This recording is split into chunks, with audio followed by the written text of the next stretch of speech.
আসসালামু আলাইকুম ওয়া রাহমাতুল্লাহি ওয়া বারাকাতুহু। ব্রাদার ইসলাম,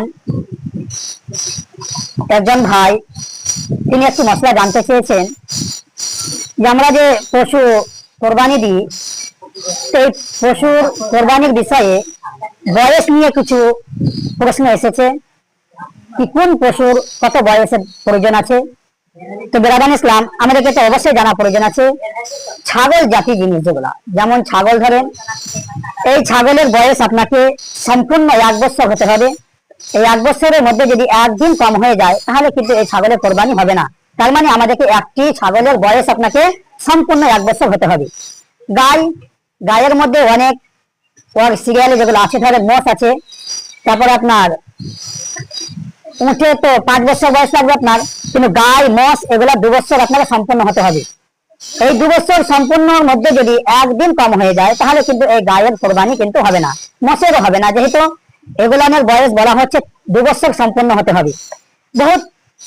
অনেক সময় দেখা যায় মানুষে বলে কি দেখতে তো অনেক 2 বছরের মতন হয়ে গেছে, কিন্তু সেই পশুটা কিন্তু সম্পূর্ণ 2 বছর হয়নি, কিন্তু সেই পশুর কোরবানি কিন্তু হবে না, 2 বছর সম্পূর্ণ হতে হবে। আপনার এই উটের বয়স কিন্তু 5 বছর, এই 5 বছর সম্পূর্ণ হতে হবে, তবে কোরবানিটা জায়েজ হবে।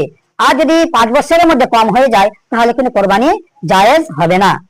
এবং দেখা যায় দুম্বা যাকে বলা হয়, আর দুম্বার মধ্যে একটি আছে আপনার যাকে ভেড়া বলি আমরা। এই ভেড়ার মধ্যে দেখবেন যে যদি সেই জিনিসটা দেখতে এমন একটি বয়সের মধ্যে চলে আসছে কি ওকে যদি তাকিয়ে দেখেন তো মনে হবে দেখতে 1 বছরের মতন।